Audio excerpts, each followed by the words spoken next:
Hello everyone. ஜோதிகாவால் சூர்யாவுக்கு கிடைத்த circle. இளம் இயக்குனர்கள் கைகளில் ரெட்ரோவின் எதிர்காலம். விக்ரம் வரிசையில் மிகவும் அர்ப்பணிப்பு மிக்க நடிகராக சூர்யா பார்க்கப்படுகிறார். ஒவ்வொரு படங்களிலும் தனக்கு உடனான வேலையை நன்றாக செய்து விடுவார். ஆனால் கதை தேர்வில் கோட்டை விடுவதால் படம் இவருக்கு கை கொடுப்பதில்லை. அப்படி சமீபத்தில் அவர் சந்தித்த தோல்விகள் பல. ஜெய்பீம் படத்திற்கு பிறகு இவருக்கு சொல்லிக் கொள்ளும்படி எந்த ஒரு படமும் ஹிட் அடிக்கவில்லை. இவர் நடிப்பில் வெளிவந்த எதற்கும் துணிந்தவன், கங்குவா போன்ற படங்கள் தோல்வி படங்களாகவே அமைஞ்சது. பெரிய பட்ஜெட்டில் எடுக்கப்பட்ட கங்குவா படம் இவருக்கு நிறைய பாடங்களையே கற்றுக் கொடுத்தது. இனிமேல் கதை தேர்வில் கோட்டை விடக்கூடாது என்பதையும் மட்டும் தெளிவாக புரிந்து கொண்டார் சூர்யா.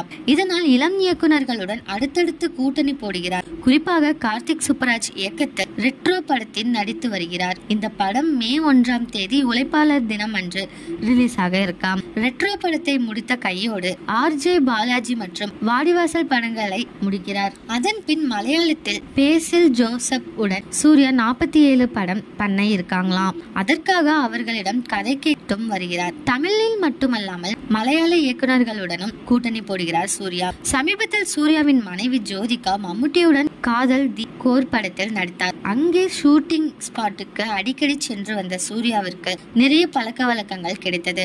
அதன் மூலம் இப்பொழுது நல்ல நல்ல கதை மற்றும் இயக்குனர்களை தேர்ந்தெடுத்து வருகிறார் சூர்யா.